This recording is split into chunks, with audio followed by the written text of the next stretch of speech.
ಕುರುಡಿ ಮೀನನ್ನು ನೋಡಿ ಎರಡೂ ನೀರಿಗೆ ಹೊಂದ್ಕೊಳತ್ತೆ. ಉಪ್ಪು ನೀರಿಗೂ ಆಗುತ್ತೆ, ಚಪ್ ನೀರಲ್ಲೂ ಆಗುತ್ತೆ.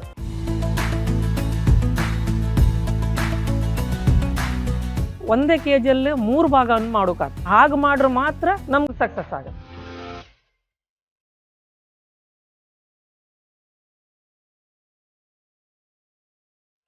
ಈ ಮೀನನ್ನು 400 ರೂಪಾಯಿ ಕೆಳಗಂತೂ ಹೋಗುದಿಲ್ಲ. 1000 ಮೀನು ಹಾಕಿದ್ರೆ 900 ಮೀನು ತೆಗಿಬೋದು.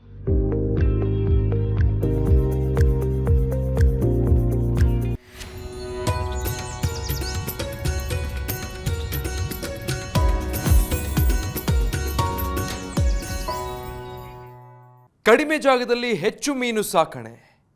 ಕುರುಡಿ ಮೀನಿಗಿದೆ ಭಾರಿ ಡಿಮ್ಯಾಂಡ್. ಕಡಿಮೆ ಬಂಡವಾಳದಲ್ಲಿ ಹೆಚ್ಚು ಲಾಭ.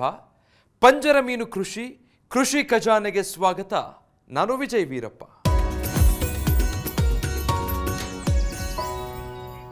ಮೀನು ಸಾಕಾಣಿಕೆ ಒಂದು ಲಾಭದಾಯಕ ಉದ್ಯೋಗವಾಗಿದ್ದು ಲಕ್ಷಾಂತರ ಜನರು ಮೀನು ಸಾಕಾಣಿಕೆಯ ಮೇಲೆ ಅವಲಂಬಿತರಾಗಿದ್ದಾರೆ. ಸಾಕಷ್ಟು ರೈತರು ಮೀನು ಸಾಕಾಣಿಕೆಯನ್ನು ಉಪಕಸುಬಾಗಿಸಿಕೊಂಡು ಕೃಷಿ ಹೊಂಡ ಅಥವಾ ಸಣ್ಣ ಕೆರೆಗಳಲ್ಲಿ ಮಾಡ್ತಾ ಇದ್ದಾರೆ. ಮೀನುಗಳನ್ನು ನದಿ ಮತ್ತು ಅಳಿವೆ ಬಾಗಿಲುಗಳಲ್ಲಿಯೂ ಸಾಕಲು ಸಾಧ್ಯವಿದೆ. ಈ ಪ್ರದೇಶದಲ್ಲಿ ಪಂಜರ ಪದ್ಧತಿಯಲ್ಲಿ ಮೀನು ಸಾಕಿ ಹೆಚ್ಚಿನ ಲಾಭ ಗಳಿಸಬಹುದಾಗಿದೆ. ಇಂದು ಪಂಜರ ಪದ್ಧತಿಯಲ್ಲಿ ಮೀನು ಸಾಕಣೆ ಮಾಡುವ ಕುರಿತು ವಿವರ ತಿಳಿಯೋಣ.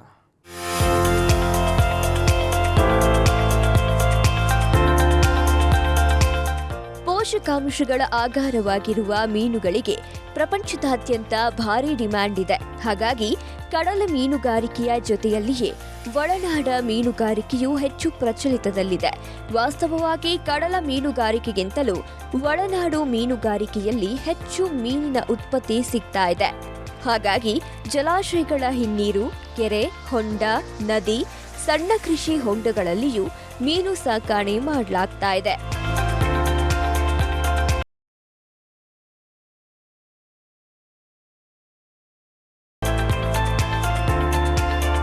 ಮೀನುಗಾರಿಕೆಯಲ್ಲಿ ಭಾರತ ವಿಶ್ವದಲ್ಲೇ 2ನೇ ಸ್ಥಾನದಲ್ಲಿದ್ದು, ನಮ್ಮಲ್ಲಿ 2019-20 ಸಾಲಿನಲ್ಲಿ ಒಟ್ಟು 1.41 ಕೋಟಿ ಟನ್ ಮೀನು ಉತ್ಪಾದನೆಯಾಗಿತ್ತು.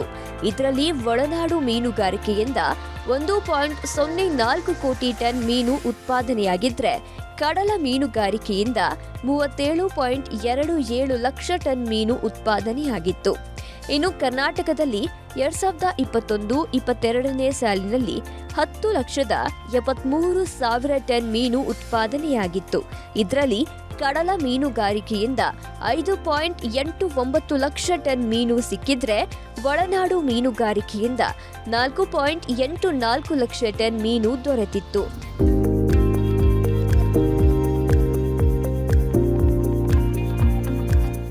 ಮೀನು ಸಾಕಾಣಿಕೆ ಲಾಭದಾಯಕ ಉದ್ಯೋಗವಾಗಿರುವ ಹಿನ್ನೆಲೆಯಲ್ಲಿ ಸಾಕಷ್ಟು ಜನರು ವಿವಿಧ ವಿಧಾನದಲ್ಲಿ ಮೀನು ಸಾಕಾಣಿಕೆ ಮಾಡುತ್ತಿದ್ದಾರೆ. ಇದರಲ್ಲಿ ಪಂಜರ ಮೀನು ಸಾಕಾಣಿಕೆಯೂ ಒಂದು. ಪಂಜರ ಪದ್ಧತಿ ಎಂದರೆ ಚೌಕ, ಆಯತಾಕಾರ ಅಥವಾ ವೃತ್ತಾಕಾರದ ಪಂಜರವನ್ನ ನಿರ್ಮಿಸಿ ಅದನ್ನ ನೀರಿನ ಒಳಗೆ ಇರಿಸಿ ಮೀನು ಸಾಕೋದಾಗಿದೆ. ಮೀನುಗಳು ಹೊರಗೆ ಹೋಗದಂತೆ ಪಂಜರದ ಸುತ್ತಲೂ ಹಾಗೂ ಮೇಲ್ಭಾಗದಲ್ಲಿ ಬಲೆ ಹಾಕಲಾಗಿರುತ್ತೆ. ಕೊಟ್ಟಿಗೆಯಲ್ಲಿ ಬೇರೆ ಪ್ರಾಣಿಗಳನ್ನ ಸಾಕಿದಂತೆ ಪಂಜರ ಪದ್ಧತಿಯಲ್ಲಿ ಮೀನು ಸಾಕಲಾಗುತ್ತೆ. ಹಲವು ದೇಶಗಳಲ್ಲಿ ದೊಡ್ಡ ಮಟ್ಟದಲ್ಲಿಯೇ ಈ ಪದ್ಧತಿಯಲ್ಲಿ ಮೀನು ಸಾಕಲಾಗ್ತಾ ಇದ್ದು, ಇದಕ್ಕೆ ಉದ್ಯಮದ ಸ್ವರೂಪವನ್ನು ನೀಡಿದ್ದು ಹೆಚ್ಚಿನ ಪ್ರಮಾಣದ ಮೀನು ಉತ್ಪಾದಿಸ್ತಾ ಇದ್ದಾರೆ.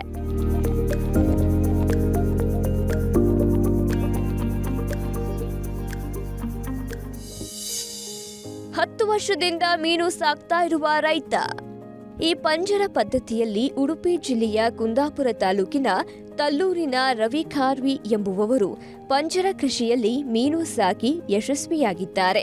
ಕೇರಳದಲ್ಲಿ ಪಂಜರ ಪದ್ಧತಿಯಲ್ಲಿ ಮೀನು ಸಾಕೋದು ಹೆಚ್ಚು ಜನಪ್ರಿಯವಾಗಿದ್ದು, ಅಲ್ಲಿ ಹಿನ್ನೀರಿನಲ್ಲಿ ಮೀನು ಸಾಕಲಾಗ್ತಾ ಇದೆ. ಇದೇ ವಿಧಾನದಲ್ಲಿ ರವಿ ಅವರು ಪಂಚಗಂಗಾವಳ್ಳಿಯಲ್ಲಿ ಕಳೆದ 10 ವರ್ಷದಿಂದ ಮೀನು ಸಾಕುತ್ತಿದ್ದಾರೆ. ಸಾಮಾನ್ಯವಾಗಿ ಹರಿಯುವ ನೀರಿನಲ್ಲಿ ಈ ಪದ್ಧತಿಯಲ್ಲಿ ಮೀನು ಸಾಕಲಾಗುತ್ತೆ. ಈ ಹಿನ್ನೆಲೆಯಲ್ಲಿ ರವಿ ಅವರು ಅಳಿವೆ ಬಾಗಿಲಿನಲ್ಲಿ ಮೀನು ಸಾಕುತ್ತಿದ್ದಾರೆ. ಇನ್ನು ಪಂಜರ ಪದ್ಧತಿಯಲ್ಲಿ ವಿವಿಧ ತಳಿಯ ಮೀನುಗಳನ್ನು ಸಾಕಬಹುದಾಗಿದೆ. ಇವರು ಮುಖ್ಯವಾಗಿ ಕುರುಡಿ ಕುರುಡಿ ಮೀನು ಅಥವಾ ಸೀ ಬಾಸ್ ಮೀನುಗಳನ್ನ ಸಾಕುತ್ತಿದ್ದಾರೆ. ಕುರುಡೆ ಮೀನು ಅಂತೇಳಿ ಬರುತ್ತೆ. ಆ ಕುರುಡೆ ಮೀನನ್ನು ನಾವು 3 ತಿಂಗಳಲ್ಲಿ ಒಂದು ಸಣ್ಣ ನೆಟ್ಟಲ್ಲಿ ಹಾಕಿ 3 ತಿಂಗಳನ್ನು ಬೆಳೆಸಿದ ನಂತರ ಹೊರಗಡೆ ಬಿಡಬೇಕಾದ ಅಂತೇಳಿ ಒಂದು ನಮ್ಮದು ಪ್ಲ್ಯಾನಿಂಗ್ ಅದು. ಅದ್ರ ನಂತರ ಒಂದು 3 ತಿಂಗಳು ಆಗತ್ತೆ ಅನ್ನೋ ಆ ಟೈಮಿಗೆ ಅದನ್ನು ಆ ಮೀನು ಕುರುಡೆ ಮೀನು ಅನ್ನೋದು 3 ದೊಡ್ಡದು ಸಣ್ಣದು 3 ಭಾಗ ಮಾಡ್ರೆ ಮಾತ್ರ ನಮಗೆ ಸಕ್ಸಸ್ ಆಗುತ್ತೆ. ಇಲ್ಲಾಂದರೆ ಫೇಲರ್ ಆಗುತ್ತೆ. ಅಂದರೆ ಆ ಮೀನನ್ನು ಜಾತಿ ಅನ್ನೋದು ಅದು ಮೀನೇ ತಿನ್ನೋ ಜಾತಿ ಅದು. ಅದನ್ನು ದೊಡ್ಡದು ಸಣ್ಣದನ್ನು ಬೇರೆ ಮಾಡಲಿಲ್ಲ ಅಂತ ಹೇಳಿದ್ರೆ ಮೀನು ನಮ್ಗೆ ಉಳಿದಿಲ್ಲ. ಅದಕ್ಕೆ ನಾವೇನು ಮಾಡ್ತೀವಿ, ಒಂದೇ ಯಾರೇ ಮಾಡದಿದ್ರು ಈ ಮೀನು ಸಾಕಣೆ ಮಾಡೋರು ಗ್ರೇಡ್ ಮಾಡದೆ ಯಾರು ದೊಡ್ಡದು ಸಣ್ಣದು ತೆಗೆದೇ ಯಾರು ಈ ಕಲ್ಚರ್ ಮಾಡೋಕ್ಕೆ ಹೋಗಬೇಡಿ ಅಂತೇಳಿ ಹೇಳ್ತೇನೆ ನಾನು. ಹರಿ ನೀರಲ್ಲಿ ಎಲ್ಲಿ ಬೇಕಾದ್ರೂ ಮಾಡ್ಬೋದು. ಮತ್ತು ಈ ಕುರುಡೆ ಮೀನನ್ನು ನೋಡಿ 2 ನೀರಿಗೆ ಹೊಂದ್ಕೊಳತ್ತೆ. ಉಪ್ಪು ನೀರಿಗೂ ಆಗುತ್ತೆ, ಚಪ್ ನೀರಲ್ಲೂ ಆಗುತ್ತೆ. ಆದರೆ ನಿತ್ಯ ನೀರಿಗೆ ಸಾಕೊಂಡು ಈ ಫಾಂಡಲ್ಲೆಲ್ಲ ಕೆಲವ್ರು ಮಾಡ್ತಾರೆ. ಅದು ಕೆಲವೊಂದು ಇದ್ರಲ್ಲಿ ಪ್ಲ್ಯಾನಿಂಗ್ ಎಲ್ಲ ಬೇರೆ ಅಂತ. ಅದು ಫಾಂಡಲ್ ಮಾಡೋದಾದರೆ ಈಗ ಲೈವ್ ಫಿಶ್ ಕೊಟ್ಟೆ ಫಾಂಡ್ ಕಲ್ಚರ್ ಮಾಡಬೇಕಾಗುತ್ತೆ. ಈಗ ನಮ್ಮಲ್ಲೂ ಸಹ ಲೈವ್ ಕೊಟ್ಟು ನಮ್ಗೆ ಸಿಗೋದಿಲ್ಲ. ನಮ್ಮಲ್ಲಿ ಟ್ರ್ಯಾಕ್ ಫಿಶ್ ಮತ್ತು ಈ ಬೋಟಿಂದೆಲ್ಲ ಬರೋ ಚಲ್ಟ್ ಅಂತೇಳಿ ಹೇಳ್ತೀವಿ. ಅದೆಲ್ಲ ಕಡಿಮೆ ರೇಟ್, ಕೆಜಿಗೆ ಒಂದು 30 ರೂಪಾಯಿ 28 ಹೀಗೆಲ್ಲ ಸಿಗುತ್ತೆ. ನಾವು ಅದನ್ನೇ ಫೀಡ್ ಮಾಡಿ ಹಾಕ್ತಾಯಿರೋದು. ಹೊಸಬರಿಗೆ ಫಸ್ಟ್ ಟೈಮ್ ಮಾಡೋದಾದ್ರೆ ಅವರು ಮಾಡೋದಿದ್ದು ನಮ್ಮ ಹತ್ರ ಬಂದು ಇಲ್ಲಿ ನೋಡ್ಕೊಂಡು ಎಲ್ಲ ಸ್ವಲ್ಪ ಒಂದು 2 ದಿನ ನಿಂತು ಎಲ್ಲ ನೋಡ್ಕೊಂಡೇ ಮಾಡಿ ಅಂತೇಳಿ. ಅಂದರೆ ನಾವು ಬಾಯಲ್ಲಿ ಹೇಳಿಕ್ಕೆ ಸುಲಭ, ಮಾಡೋಕ್ಕೆ ಸ್ವಲ್ಪ ಕಷ್ಟ ಇರ್ತದೆ. ಅಂದರೆ ಒಂದು ಸ್ವಲ್ಪ ತಲೆಯಲ್ಲೇ ಹೋಗಬೇಕಾಗತ್ತೆ. ಈಗ ದೊಡ್ಡದು ಮರಿ ಇಡುವಾಗಲೂ ಹಂಗೆ ಈ ಸುಮ್ಮನೆ ಕೈಯಲ್ಲೆಲ್ಲ ಹೀಗೆ ಒತ್ತಿಯೆಲ್ಲ ಗ್ರೇಡ್ ಮಾಡೋವೆಲ್ಲ ತುಂಬ ಜಾಗ್ರತೆ ಇತ್ತು. ಅದನ್ನು ನಾವು ಆ ಥರ ಟ್ರೈನಿಂಗ್ ಕೊಡುತ್ತೆ ನಾವು. ರವಿ ಅವರು ಈ ಮೊದಲು ಕುರುಡಿ ಮೀನುಗಳನ್ನ ಮಾತ್ರ ಸಾಕುತ್ತಿದ್ದರು. ಈ ಮೀನುಗಳು ಉಪ್ಪು ನೀರಿನಲ್ಲಿ ಉತ್ತಮವಾಗಿ ಬೆಳೆಯುತ್ತವೆ. ಈಗ 2 ವರ್ಷದಿಂದ ಅವರು ಟ್ರ್ಯಾಪ್ ಕಲ್ಚರ್ನಲ್ಲಿಯೂ ಮೀನು ಸಾಕಣೆ ಮಾಡುತ್ತಿದ್ದಾರೆ. ಹಾಗಾಗಿ ಅವರು 9 ವಿವಿಧ ತಳಿಗಳ ಮೀನುಗಳನ್ನ ಸಾಕುತ್ತಿದ್ದೀವಿ ಅಂತಾರೆ ರವಿ ಅವರು. ಫಸ್ಟ್ ನಾವು ಈ ಕಲ್ಚರ್ ಮಾಡೋತ್ತಿಗೆ ಫಸ್ಟ್ ನಮ್ಮ ಮಾಡ್ತಿಪ್ಪದೆ ಕುರುಡೆ ಮೀನು ಅಂತೇಳಿ. ಅದು ಒಂದು ಬಿಟ್ಟರೆ ಮತ್ತು ನಮಗೆಲ್ಲೂ ಸೀಡ್ ಸಿಕ್ಕುವುದಿಲ್ಲ ನಮಗೆ. ಈಗ ನಾವು ಮೊದಲಿಗೆ ಒಂದು 2 ವರ್ಷ ಆಯ್ತು ಈಗ ನಾವು ಟ್ರ್ಯಾಪ್ ಕಲ್ಚರ್ ಅಂತೇಳಿ ಮಾಡ್ತಿದ್ದೇನೆ. ಅದರಿಂದ ನಾವು ಈಗ 9 ಥರದ ಮೀನು ಸಾಕ್ಬೋದು. ಒಂದು ಫಸ್ಟ್ನೇದಾಗಿ ರೆಡ್ ಸ್ನ್ಯಾಪರ್, ನಂತರ ಗ್ರೂಪರ್ ಅಂತೇಳಿ ಹೇಳ್ತೀವಿ, ಅಂದರೆ ಗೊಬ್ಬರ ಮೀನು ಅಂತೇಳಿ. ಇನ್ನೊಂದು ಕಾಳಸಿ ಅಂದರೆ ಪಲ್ಸ್ಪೋಟ್ ಅಂತೇಳಿ ಹೇಳ್ತಾರೆ. ಮತ್ತು ಇನ್ನೊಂದು ನಾವೀಗ ನದಿಯಲ್ಲೆಲ್ಲ ಬಲೆ ಕಟ್ಲಿಕ್ಕೆ ಅಂತೇಳಿ ಹೋಗುತ್ತೆ ನಾವು. ಅದರಲ್ಲಿ ಮಾಲ್ ಮೀನು, ಕೊಕ್ರ ಮೀನು, ಕಡೆಗೆ ಬರೆ ಮೀನು ಅಂತೇಳಿ ಹೇಳ್ತೀವಿ, ಅಂದರೆ ರ್ಯಾಬಿಟ್ ಫಿಶ್ ಅಂತೇಳಿ ಹೇಳ್ತೀವಿ. ಇದು ಒಳ್ಳೆ, ಅದು ಸ್ವಲ್ಪ ಮಾರ್ಕೆಟ್ ನಿಮ್ಗೆ ರೇಟ್ ಕಡಿಮೆ, ಸಾಕಾಣಿಕೆ ಮಾತ್ರ ಒಳ್ಳೆ ಇರುತ್ತೆ. ಆದರೆ ಇದು 9 ತಿಂಗಳೊಳಗೆ ಮಳೆಗಾಲ ಬರೋಳಗೆ ತೆಗಿಬೇಕು ನಾವು. ರೆಡ್ ಸ್ನ್ಯಾಪರ್ ಮತ್ತು ಈ ಕುರುಡೆ ಮೀನು ಅಂತೇಳಿ ಹೇಳ್ತೀವಿ, ಅವು 2 ಮಾತ್ರ ನಿಮ್ಗೆ ಯಾವಾಗ ಬೇಕಾದ್ರೂ ಸಾಕ್ಬೋದು. ಮರಿ ಬಿಡುವಾಗ ಮಳೆಗಾಲ ಫಸ್ಟ್ ಸ್ಟಾರ್ಟಿಂಗ್ ಎಂಡಿಗೆ ನಾವು ಮರಿ ಬಿಡ್ಕಾತು. ಅಂತಕ್ಕಂದರೆ ಒಂದು ವರ್ಷ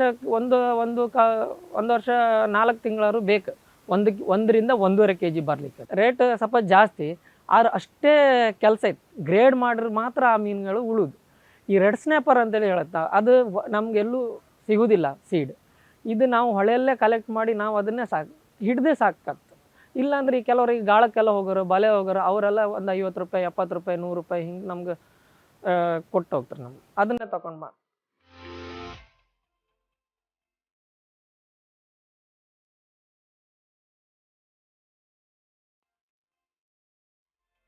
ಪಂಜರ ಪದ್ಧತಿಯಲ್ಲಿ ಮೀನು ಸಾಕುವವರು ಹಲವು ವಿಧಾನಗಳನ್ನು ಅನುಸರಿಸ್ತಾರೆ.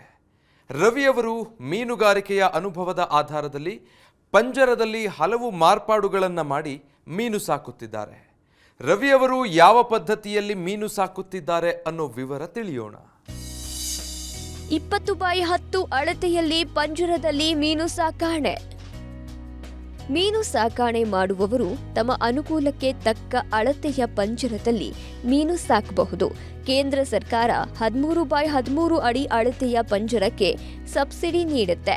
ಆದರೆ ಈ ವಿನ್ಯಾಸದ ಪಂಜರ ತಮ್ಮ ಪ್ರದೇಶಕ್ಕೆ ಸೂಕ್ತವಲ್ಲ ಮತ್ತು ತಾವು ಸಾಕುವ ಮೀನಿನ ತಳಿಗೆ ಸೂಕ್ತವಲ್ಲ ಅಂತ ರವಿ ಅವರು ತಮ್ಮದೇ ವಿನ್ಯಾಸದಲ್ಲಿ ಪಂಜರ ನಿರ್ಮಿಸಿದ್ದಾರೆ. ಇವರು 20x10 ಅಳತೆಯ ಪಂಜರ ನಿರ್ಮಿಸಿದ್ದಾರೆ. ಈ ಪಂಜರದಲ್ಲಿ 3 ಭಾಗಗಳನ್ನ ಮಾಡಿದ್ದು ವಿವಿಧ ಅಳತೆಯ ಮೀನುಗಳನ್ನ ಒಂದೊಂದು ಭಾಗದಲ್ಲಿ ಸಾಕುತ್ತಿದ್ದಾರೆ. ಕುರುಡಿ ಮೀನುಗಳು ಜೀವಂತ ಮೀನುಗಳನ್ನ ತಿನ್ನೋದ್ರಿಂದ ಚಿಕ್ಕ ಗಾತ್ರದ ಮೀನುಗಳು ಅವುಗಳ ಜೊತೆ ಇದ್ದರೆ ಅದನ್ನು ಅವು ತಿನ್ನುತ್ತವೆ. ಹಾಗಾಗಿ ಗಾತ್ರದ ಆಧಾರದಲ್ಲಿ ಮೀನುಗಳನ್ನ ವಿಂಗಡಿಸಿ ಬೆಳೆಸಲು ಈ ಪದ್ಧತಿ ಅನುಕೂಲಕರ.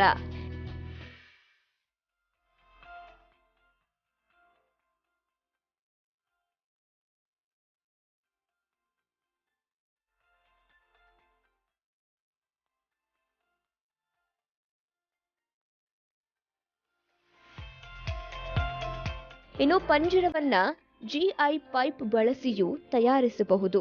ಆದರೆ ಕಬ್ಬಿಣದ ಪೈಪ್ಗಳನ್ನು ಬಳಸಿ ಪಂಜರ ತಯಾರಿಸಿದ್ರೆ ಹೆಚ್ಚು ದಿನ ಬಾಳಿಕೆ ಬರುತ್ತೆ. ಇನ್ನು ಪ್ರತಿಯೊಂದು ಪಂಜರಕ್ಕೆ 6 ಡ್ರಮ್ಗಳನ್ನ ಕಟ್ಟಲಾಗಿರುತ್ತೆ. ಇದರಿಂದ ಪಂಜರ ನೀರಿನಲ್ಲಿ ಮುಳುಗೋದಿಲ್ಲ. ಜೊತೆಗೆ ಪಂಜರ ತೇಲಿ ಹೋಗದಂತೆ ತಡೆಯಲು ಆಂಕರ್ಗಳನ್ನ ಹಾಕಿ ಅದಕ್ಕೆ ಪಂಜರವನ್ನ ಕಟ್ಟಬೇಕು ಅಂತಾರೆ ರವಿ ಅವರು. ಪಂಜರ ಅಂತೇಳಿ ನಾವು ಮಾಡೋದು ಸಕ್ಸಸ್ಫುಲ್ ಕೇಜ್ ಅಂತ ಹೇಳಿದ್ರೆ 20/10. ಈ 20/10 ಅಂತ ಹೇಳೋದು ಇದು ಸಕ್ಸಸ್ ನಮ್ಮಲ್ಲಿ ನಾವು ನೋಡಿದ್ದ. ಗೌರ್ಮೆಂಟ್ ಕೊಡುವಂಥದ್ದು 4 ಮೀಟ್ರ್ ಬೈ 4 ಮೀಟ್ರ್ ಅಂದರೆ 13.5 ಫೀಟ್ ಚೌಕಾಕಾರದಲ್ಲಿ ಇರಬೇಕಂತ ಹೇಳುತ್ತೆ. ಅದು ನಮಗೆ ಗ್ರೇಡ್ ಮಾಡಲಿಕ್ಕೆ ಆಗೋದಿಲ್ಲ. ನಾವೇನು ಮಾಡ್ದೆ ಅವ್ರದ್ದೇ ಒಂದು ಗೌರ್ಮೆಂಟಿಂದ ಒಂದು ಕಾಪಿಯನ್ನೇ ನೋಡ್ಕೊಂಡು ನಾವು ಉದ್ದ ಮಾಡ್ಕೊಂಡು ಅದರಲ್ಲೇ 3 ಪಾರ್ಟಿಷನ್ ತಪ್ಪಿದ್ರೆ 2 ಪಾರ್ಟಿಷನ್ ಮಾಡತ್ತೆ ನಾವು. ಅದ್ರಲ್ಲಿ ನಮಗೆ ಒಂದೇ ಕೆಜಿಯಲ್ಲಿ 3 ಭಾಗವನ್ನು ಮಾಡೋಕ್ಕಾಗ್ತದೆ. ಹಾಗೆ ಮಾಡ್ರೆ ಮಾತ್ರ ನಮ್ಗೆ ಸಕ್ಸಸ್ ಆಗುತ್ತೆ. ಯಾವತ್ತು ಹರಿವೆ ನೀರು ಇದ್ದಲ್ಲೇ ತುಂಬ ಒಳ್ಳೆ ಇದಂತೇಳಿ ಅಲ್ಲಿ ಮಾಡಿದರೆ ಬೆಸ್ಟ್. ಉಪ್ಪು ನೀರ ಜಾಗ ಬೇಕು. ಚಪ್ ನೀರೆಲ್ಲ ಆಗ್ತದೆ ತುಂಬ ಸ್ವಲ್ಪ. ಈಗ ನಾವೀಗ 1 ಕೆಜಿಯಲ್ಲಿ ನಾವೀಗ 1,500 ಮೀನು ಹಾಕ್ತೀವಿ. ಆದರೆ ಚಪ್ ನೀರೆಲ್ಲ ಆದರೆ ಸ್ವಲ್ಪ 1,800 ಹೀಗೆ ಮಾತ್ರ ಹಾಕ್ರೆ ಮಾತ್ರ ಬದ್ಕೊಳ್ಳೋದು. 20/10 ಸೈಜ್ ನಾನು ನಿಮ್ಗೆ ಹೇಳಿದೆ. ಅದಕ್ಕೆ 6 ಕ್ಯಾನ್ ಯೂಸ್ ಮಾಡೋಕ್ಕಾಗತ್ತೆ ನಾವು. ಆ ಕ್ಯಾನ್ ಅನ್ನೋದು ನಾವು ಆ ಕ್ಯಾನ್ ಅಂದರೆ ಇಳ್ತಕ್ಕೆ ಬರ್ತಕ್ಕೆ ಎಷ್ಟೇ ನೀವು ಎಂಥ ಹೊಂಡಕ್ಕೆ ಹಾಕೋ ನಿಮ್ಗೆ ಸಿಗೋದು 6 ಫೀಟ್ ನೀರು ಅಷ್ಟೇ. ಆ ಲೆವೆಲಿಗೆ ನಾವು ಹಾಕಿರುತ್ತೆ. ಮತ್ತು ನಿಮ್ಗೆ ಅಲ್ಲಿ ಆ್ಯಂಕರ್ ಅಂತೇಳಿ ಇರುತ್ತೆ. ಎದುರುಗಡೆ 1 ಹಿಂದ್ಗಡೆ 1 2 ಅಂದರೆ ಮಳೆಗಾಲದಲ್ಲೂ ಒಂದು ಚೂರು ಬಳ್ಕೊಂಡು ಹೋಗ್ತಾಗಂತ ತೇಲ್ಕೊಂಡು ಹೋಗ್ಬಾರ್ದು ಅಂತೇಳಿ ಆ ಥರ ಗಟ್ಟಿ ಮುಟ್ಟು ಮಾಡಿರುತ್ತೆ. 1/4 ಇಂಚ್ ಮತ್ತು 1 ಇಂಚ್ ಪೈಪನ್ನು ಯೂಸ್ ಮಾಡುತ್ತೆ. ಅದು ಪೇಂಟ್ ಹೊಡೆದಿರುತ್ತೆ. 3 ವರ್ಷ ಏನೇನೂ ಆಗೋದಿಲ್ಲ. ಮೆಸ್ ನಾವು ಈ ಪ್ಲಾಸ್ಟಿಕ್ ಮೆಸ್ ಅಂತೇಳಿ ಬರುತ್ತೆ, ಕೋಟೆಡ್, ಅದನ್ನು ಯೂಸ್ ಮಾಡೋದು. ಒಳಗಡೆಯಿಂದ ನಾವು ಬಲೆ ಹಾಕ್ತೀವಿ. ಕೆಲವ್ರು ಏನು ಮಾಡ್ತೀವಿ, ಸ್ವಲ್ಪ ನಾವೀಗ ನಾವೇ ಮಾಡ್ತಿರ್ತೀವಿ. ಈಗ ಮೆಸ್ ಹಳೆ ಬಲೆ ಇರುತ್ತೆ. ಹಳೆ ಬಲೆನೂ ಸಹ ನಾವು ಯೂಸ್ ಮಾಡ್ಬೋದು. ಮಳೆಗಾಲ ಮುಗಿದ ಬಳಿಕ 3 ತಿಂಗಳ ಕುರುಡಿ ಮೀನಿನ ಮರಿಯನ್ನ ಪಂಜರಕ್ಕೆ ಬಿಡಬೇಕು. ಈ ಮೊದಲು ಆಂಧ್ರ ಪ್ರದೇಶದಿಂದ ಮೀನು ಮರಿಗಳನ್ನ ತಂದು ಸಾಕ್ತಾ ಇದ್ವಿ. ಆದ್ರೆ ಅಲ್ಲಿಂದ ಬರುವಷ್ಟರಲ್ಲಿ ಸಾಕಷ್ಟು ಮೀನುಗಳು ಸಾಯುತ್ತಿದ್ವು. ಹಾಗಾಗಿ ಈಗ ಕುಮಟಾ ಬಳಿ ಇರುವ ಹ್ಯಾಚರಿಯಿಂದ ಮೀನುಗಳನ್ನ ತಂದು ಸಾಕುತ್ತಿದ್ದೀವಿ. ಇನ್ನು ಪಂಜರದೊಳಗೆ ಮೀನು ಮರಿಗಳನ್ನ ಬಿಟ್ಟ ಬಳಿಕ ಅವುಗಳಿಗೆ ದಿನಕ್ಕೆ 2 ಬಾರಿ ಆಹಾರ ನೀಡಬೇಕು. ಮೀನು ಮರಿಗಳಿಗೆ ಆಹಾರವಾಗಿ ಸಣ್ಣದಾಗಿ ಕತ್ತರಿಸಿದ ಮೀನುಗಳನ್ನ ನೀಡಬೇಕು. 3 ತಿಂಗಳ ಬಳಿಕ ಮೀನುಗಳನ್ನ ವಿಂಗಡಿಸಿ ಬೇರೆ ಬೇರೆ ಪಂಜರದೊಳಗೆ ಅದನ್ನ ಸಾಕಬೇಕು. ಮಳೆಗಾಲ ಎಂಡ್ ಆದ ನಂತರ ಅದು ನೋಡ್ಕೊಳ್ಬೇಕು. ನೀರು ಚಳಿ ಇತ್ತ ಹೇಗೆ ಅದೆಲ್ಲ ನೋಡ್ಕೊಂಡೇ ಹಾಕಬೇಕು. ಚಳಿ ಇದ್ದಾಗ ಈ ಮೀನು ಉಳಿಯೋದಿಲ್ಲ. ಒಂದು ಅರ್ಧಕ್ಕರ್ಧ ಸಾಯೋದೇ ಜಾಸ್ತಿ ಆಗುತ್ತೆ. ಸ್ಟಾರ್ಟಿಂಗ್ ನಾವೀಗ 3 ತಿಂಗಳು ಅಂತ ಹೇಳ್ತೀವಿ. 5 ಇಂಚ್ ಮರಿ ಅಂತೇಳಿ ತಗೊಂಡು ಬಂದಾಗ ಆವಾಗ ನಾವು ಒಳ್ಳೇದಂತೇಳಿ ಸಣ್ಣ ನಮ್ಮ ಚಟ್ಲಿ ಎಲ್ಲ ಸಿಕ್ಕತ್ತೆ. ನಾವು ಈ ನಮ್ಮಲ್ಲೆಲ್ಲ ತುಂಬ ಸಿಗಿಡೆ ಅಂತ ಹೇಳ್ತೀವಿ. ಅದು ನಾವು 3 ತಿಂಗಳು ಅದನ್ನು ಮೇಂಟೈನ್. ಇಲ್ಲಾಂದರೆ ಈ ಮಾರ್ಕೆಟಿಲ್ಲ ಚೀಪ್ ಆ್ಯಂಡ್ ಬೆಸ್ಟ್ ಮೀನು ಬರುತ್ತೆ, ಮತ್ಯಾಳಿ ಜಗ್ ಇಂತೆಲ್ಲ ಹೇಳುತ್ತೆ ನಾವು. ಅದನ್ನು ಸಣ್ಣದು ಮಾಡಿ ಅದ್ರ ಬಾಯಿ ಎಷ್ಟು ದೊಡ್ಡದಿತ್ತು ಅದಕ್ಕೆ ಸ್ವಲ್ಪ ಸಣ್ಣ ಸೈಜ್ ಮಾಡಿ ಅದಕ್ಕೆ ನಾವು ಫೀಡ್ ಮಾಡ್ತೀವಿ. 3 ತಿಂಗಳಾದ ನಂತರ ಇದನ್ನು 3 ಥರನೇ ನಾವು ಡಿವೈಡ್ ಮಾಡ್ಕೊಂಡು ಹೋಗುತ್ತೆ. ಅಂದರೆ ಈಗ ನಾ 20/10 ಸೈಜ್ ಅಂತ ಹೇಗೆ ಹೇಳಿದ್ದೆ ನೋಡಿ, ಅದರಲ್ಲೇ 1,000 ಮೀನು ಹಾಕೋದಿದ್ರೆ ಅದನ್ನು ಡಿವೈಡ್ 400 ಒಂದೊಂದು ಬ್ಯಾಚಲ್ಲಿ ಹಾಕೊಂಡು ಆ ಥರ ಹೋಗುತ್ತೆ. ನಾವು ಇಷ್ಟು ಟೈಮಿಂದ ನಾವು ಆಂಧ್ರದಿಂದ ಮೀನು ತರಿಸ್ತಾ ಇತ್ತು. ನಾವು ಈ ಕುರುಡೆ ಮೀನು ಅಂತ ಹೇಳೋದು ಆಂಧ್ರದಿಂದ ಮೀನು ಅಂತ ಹೇಳಿದ್ರೆ ಅದು ಅಲ್ಲಿಂದ ಇಲ್ಲಿ ಬರಲಿಕ್ಕೆ ಇಡೀ ದಿನ 24 ಗಂಟೆ ಬೇಕು. ಅದು ಮೀನು ಹೇಗಿರುತ್ತೋ ಕ್ವಾಲಿಟಿ ಇರೋದಿಲ್ಲ, ಹಾಗೆಲ್ಲ ಇತ್ತು. ಅದು ನಮ್ಗೆ 1,000ದಲ್ಲಿ ಒಮ್ಮೊಮ್ಮೆ 500 ಮೀನು ಸಿಕ್ಕರೂ ಆಯಿತು, 700 ಮೀನು ಸಿಕ್ಕರೂ ಆಯಿತು, ಹಾಗಾಗ್ತಿತ್ತು. ಈಗ ಕುಮಟದಲ್ಲಿ ಒಂದು ಹ್ಯಾಚರಿ ಮಾಡಿರಿ, ತುಂಬ ಒಳ್ಳೆ ಕ್ವಾಲಿಟಿ ಒಳ್ಳೆ ಕೊಡ್ತಾಯಿದ್ರು. ಈಗ ನಾವು ಈ ಸರಿ ಬಿಟ್ಟಿತ್ತು ಈಗ ಮರಿ 2,000 ತನಕ ಈಗ ಬಿಟ್ಟಿತ್ತು. ಮತ್ತು ರೆಡ್ ಸ್ನ್ಯಾಪರ್ ಅಂತೇಳಿ ನಾವು ಟ್ರ್ಯಾಪ್ ಅಂತ ಹೇಳಿದ್ನಲ್ಲ ನಿಮ್ಗೆ, ಅದರಿಂದನೇ ನಾವೀಗ ಒಳ್ಳೆ ಆದಾಯ ಬರ್ತಿತ್ತು ಈಗ ನಮಗೆ. ಪಂಜರ ಪದ್ಧತಿಯಲ್ಲಿ ಮೀನುಗಳನ್ನು ಸಾಕುವಾಗ ಮೀನುಗಳ ಸಂರಕ್ಷಣೆಗೆ ಹೆಚ್ಚಿನ ಒತ್ತು ನೀಡಬೇಕು. ಮರಿಗಳನ್ನ ಪಂಜರಕ್ಕೆ ಬಿಟ್ಟ ಬಳಿಕ ಹೆಚ್ಚಿನ ಬಿಸಿಲು ಮರಿಗಳಿಗೆ ತಾಕದಂತೆ ಪಂಜರದ ಮೇಲೆ ಶೆಡ್ ನೆಟ್ಟನ್ನ ಹಾಸಬೇಕು. ಇನ್ನು ಅವಳಿವೆಯಲ್ಲಿ ಮೀನು ಸಾಕುವಾಗ ಮೀನುಗಳು ತಂಪಾದ ನೀರಿನ ಸಂಪರ್ಕಕ್ಕೆ ಬರದಂತೆ ಎಚ್ಚರಿಕೆ ವಹಿಸಬೇಕು. ಈ 3 ತಿಂಗಳು ಮರಿ ಇರುವಾಗ ನಾವು ಈ ಮೆಸ್ ಅಂತೇಳಿ ಬರುತ್ತೆ, ಗ್ರೀನ್ ಮೆಸ್ ಅಂತೇಳಿ, ಮೇಲೆ ಅದ್ರಗಡೆ ಟಾಪಲ್ಲಿ ಅದನ್ನು ಹಾಕಿಟ್ಟಿರಿ. ಬಿಸಿಲು ಬಿದ್ದರೆ ಏನು ತೊಂದರೆ ಇಲ್ಲ, ಆದ್ರೆ ಮರಿ ಇರುವಾಗ ಸ್ವಲ್ಪ ಜಾಗ್ರತೆ ಮಾಡಿ. ಅಂದರೆ ಈಗ ಈ ಚಳಿಗಾಲದಲ್ಲೂ ಹಾಗೆ ಈ ಕೆಲವ್ರು ಏನು ಮಾಡ್ತಾರೆ, ಈ ಡೀಪಲ್ಲಾಗಲ್ಲ, ಈ ಒಂದು 6 ಫೀಟ್ ನೀರಿಗೆಲ್ಲ ಸಾಕೋರು ತುಂಬ ಜನ ಇರ್ತಾರೆ. ಈ ಬೆಳಗಿನ ಜಾವಿಗೆ ಈ ಚಳಿ ಅಂತೇಳಿ ಬಂದಾಗ ನೀರು ಆವಾಗ ಇಳ್ತಾ ಇದ್ದದಿದ್ರೆ ಆವಾಗ ಅದಕ್ಕೆ ನಿಮ್ಗೆ 4 ಫೀಟ್ ನೀರು ಸಿಕ್ಕಿದಾಳೆ ಚಳಿ ಜಾಸ್ತಿ ಇರುತ್ತೆ. ಆವಾಗ ಮೀನು ಮರಿಗಳು ತಡುವುದಿಲ್ಲ, ಬೇಗ ಸಾವು ಜಾಸ್ತಿ ಆಗುತ್ತೆ. ಅದು ಕೆಲವರು ಹೆಚ್ಚಿನ ಜನರಿಗೆ ಗೊತ್ತಿಲ್ಲ.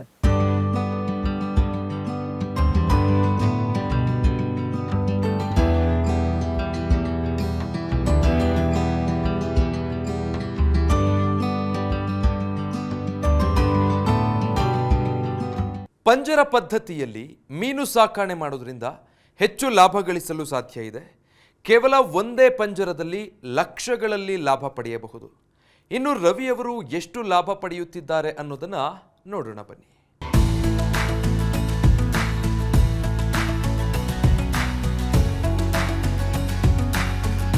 ರವಿ ಖಾರ್ವಿ ಅವರು ಒಟ್ಟು 13 ಪಂಜರಗಳಲ್ಲಿ ಮೀನು ಸಾಕುತ್ತಿದ್ದಾರೆ.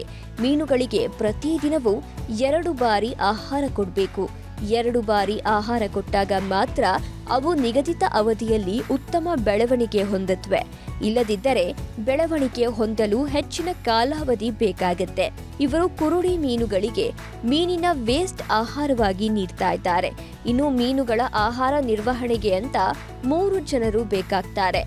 ಮೀನುಗಳಿಗೆ ನೀಡುವ ಆಹಾರದ ಕುರಿತು ಎಚ್ಚರಿಕೆಯಿಂದ ಇರಬೇಕು ಅಂತಾರೆ ರವಿಯವರು. 13 ಗೂಡುತ್ತೆ ನಮ್ದೀಗ. ಈಗ ನಾವೀಗ 3 ಜನ ಮಾಡ್ಕೊಂಡು ಹೋಗ್ತಿದ್ವಿ. ಅಂದ್ರೆ ಈಗ ನಾವೀಗ ಬೇರೆ ಬೇರೆ ಕೆಲಸನೂ ಮಾಡುತ್ತೆ. ಇಲ್ಲಿ ಫುಡ್ ಒಂದು ಕರೆಕ್ಟ್ ಮೇಂಟೆನೆನ್ಸ್ ಮಾಡ್ಕೊಂಡು ಹೋಗ್ಬೇಕು ಮೇನ್. ಅಂದರೆ ಈಗ ಬೆಳಗ್ಗೆ ಒಂದು ಟೈಮ್, ಸಂಜೆ ಒಂದು ಟೈಮ್, ಆ ಟೈಮ್ ಒಂದು ತಪ್ಪಬಾರ್ದು. ಬೆಳಗ್ಗೆ ಇಲ್ದಿದ್ರೆ ಸಂಜೆ ಆರು ಒಂದು ಟೈಮ್ ಹಾಕಲೇಬೇಕು. ಫುಡ್ ಮಾರ್ಕೆಟ್ ಇಲ್ಲಿ ಇರುವಂಥದ್ದು ನಮಗೂ ಚೀಪ್ ಆ್ಯಂಡ್ ಬೆಸ್ಟ್. ಈಗ ಹೋಟ್ಲಿಗೆ ಹೋಗುವಂಥದ್ದು ಅದರಲ್ಲಿ ಮಂಡೆ ಇದೆಲ್ಲ ಕರ್ಲ್ ಅಂಥದನ್ನು ಹಾಕತ್ತೆ. ನಾವು ಕೋಳಿ ವೇಸ್ಟ್ ಯಾವತ್ತೂ ಹಾಕಬೇಡಿ. ಕೆಲವು ಹಾಕ್ತಾರೆ, ಫೇಲ್ ಆದ್ದು ಇತ್ತು. ಅಂದ್ರೆ ಈ ಅದನ್ನ ಕೆಲವ್ರು ನಾನು ಕೇರಳದೆಲ್ಲ ಸುಮಾರು ಕಡೆ ಕೇಳಿ ನೋಡಿದೆ. ಅದನ್ನು ಅವ್ರು ಏನು ಮಾಡ್ತಾರೆ, ಬೇಯಿಸಿ ಹಾಕ್ತಾರೆ. ಅದು ಗಟ್ಟಿ ಮೀನಲ್ಲ ಅಂತ ಹೇಳ್ತಾರೆ ಕೇರಳದವ್ರೆ. ಇಲ್ಲೆಲ್ಲ ಕೆಲವ್ರು ಮಾಡಿದ್ರು ಫೇಲೋರ್ ಅಂತೇಳಿ ಹೇಳ್ತೀರ, ಅದನ್ನ ನೋಡಲಿಲ್ಲ. ಮೀನು ವೇಸ್ಟನ್ನೇ ಹಾಕಿದ್ರೆ ಏನು ತೊಂದರೆ ಇಲ್ಲ. ಕೆಲವ್ರು ಏನಂತ ಹೇಳ್ರಿ, ಈ ಐಸಲ್ಲಿ ಇವತ್ತು ಮಂಡೆ ಗಿಂಡೆ ಎಲ್ಲ ಐಸ್ ಇದ್ದನ್ನು ಹಾಗೆ ತಗೊಂಡೇ ಹಾಕ್ತಾರೆ. ಅದನ್ನು ಮಾತ್ರ ಯಾರು ಹಾಗೆ ಮಾಡ್ಲಿಕ್ಕೆ ಒಂದು ಹೋಗಬೇಡಿ. ಅದು ಯಾಕಂದ್ರೆ ಅದಕ್ಕೊಂದು ಕಾಯಿಲೆ ಬರೋಕ್ಕೆ ಸ್ಟಾರ್ಟ್ ಆಗುತ್ತೆ. ಅಂದರೆ ಐಸ್ ಅಂದರೆ ಕೋಲ್ಡ್ ತಿಂದಾಗ ಅದಕ್ಕೆ ಇದಾಗತ್ತೆ, ಇನ್ಫೆಕ್ಷನ್ ಎಲ್ಲ ಆಗೋದು, ಬೇಗ ಮೀನು ಸಾಗೋದು, ಫೀಡ್ ಹೊಡುವುದಿಲ್ಲ, ಹೀಗೆಲ್ಲ ಆಗತ್ತೆ. ಪಂಜರ ನಿರ್ಮಿಸಲು ಕನಿಷ್ಠ 40,000 ಖರ್ಚು.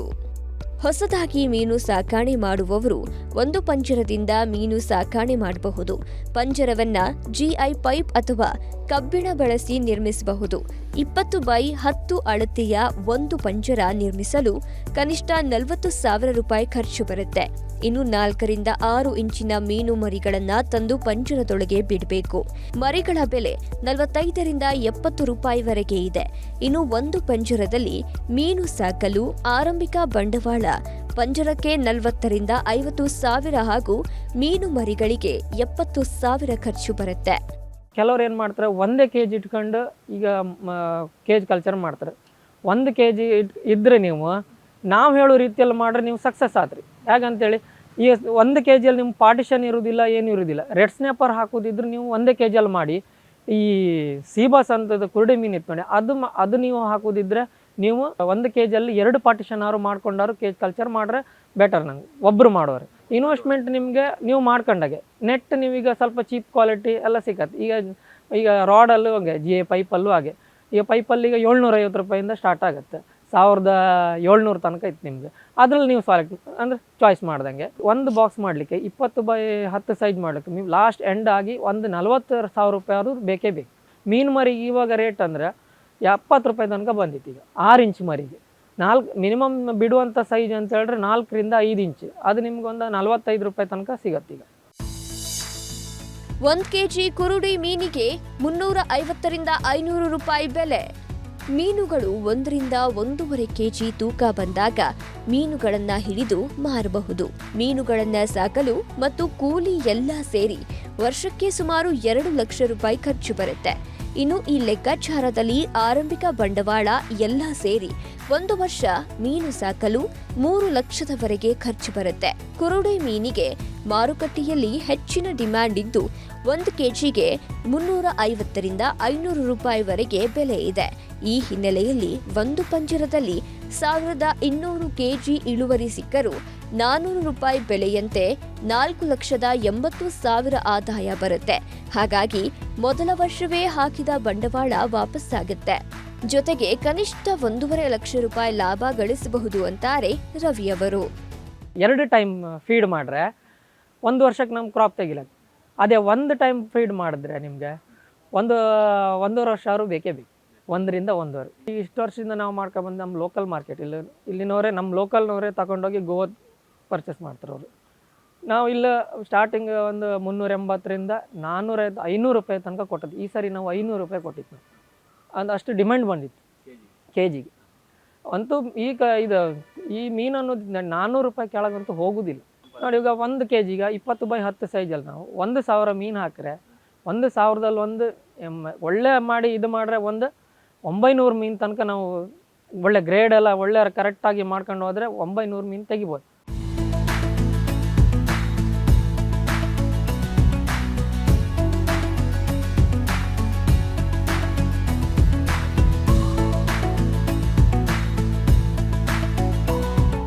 ರವಿ ಕಾರ್ವೆಯವರು ಪಂಜರ ಪದ್ಧತಿಯಲ್ಲಿ 10ಕ್ಕೂ ಹೆಚ್ಚು ತಳಿಗಳ ಮೀನುಗಳನ್ನು ಸಾಕುತ್ತಿದ್ದಾರೆ. ಇವರು ಒಂದು ಪಂಜರದಲ್ಲೇ ಕನಿಷ್ಠ 1.5 ಲಕ್ಷ ಲಾಭ ಗಳಿಸುವ ಮೂಲಕ ಮೀನು ಸಾಕಾಣಿಕೆಯನ್ನು ಲಾಭದಾಯಕವಾಗಿಸಿಕೊಂಡಿದ್ದಾರೆ. ಸಮಗ್ರ ವಿವರವುಳ್ಳ ಕೃಷಿ ಸಂಬಂಧಿಸಿದ ಈ ಸಂಚಿಕೆಗಳನ್ನು ನಿಮಗೆ ಬೇಕಾದಾಗ ವೀಕ್ಷಿಸಲು ಹಾಗೂ ಕೃಷಿಯ ಕುರಿತಾದ ಮತ್ತಷ್ಟು ಮಾಹಿತಿಗಾಗಿ ವಿಸ್ತಾರ ಕೃಷಿ ಯೂಟ್ಯೂಬ್ ಚಾನೆಲ್ಗೆ ಸಬ್ಸ್ಕ್ರೈಬ್ ಆಗಿ. ಅನುಕ್ಷಣದ ಸುದ್ದಿಗಾಗಿ ನೋಡ್ತಾ ಇರಿ ವಿಸ್ತಾರ ನ್ಯೂಸ್. ಇದು ನಿಖರ ಜನಪರ. ನೀವು ವಿಶೇಷವಾದ ಬೆಳೆ ಬೆಳೆದಿದ್ರೆ, ತಂತ್ರಜ್ಞಾನ ಅಳವಡಿಸಿಕೊಂಡು ಕೃಷಿ ಮಾಡ್ತಾ ಇದ್ರೆ, ಮಾದರಿ ಕೃಷಿಕರಾಗಿದ್ರೆ ವಿಸ್ತಾರ ನ್ಯೂಸ್ ತಂಡವನ್ನು ಸಂಪರ್ಕಿಸಿ ನಿಮ್ಮ ಗೆಲುವಿನ ಗುಟ್ಟನ್ನು ನಮ್ಮ ಜೊತೆ ಹಂಚಿಕೊಳ್ಳಬಹುದು. ವಿಳಾಸ ವಿಸ್ತಾರ ನ್ಯೂಸ್, ನಂಬರ್ 1, 2 ಹಾಗೂ 4ನೇ ಮಹಡಿ, the new Indian express building, 2 ಹಾಗೂ 3ನೇ ಬ್ಲಾಕ್, ಕ್ವೀನ್ಸ್ ರಸ್ತೆ, ಬೆಂಗಳೂರು 560001. Phone number 9606942030. ಇಮೇಲ್ ವಿಳಾಸ program@vistaranews.com.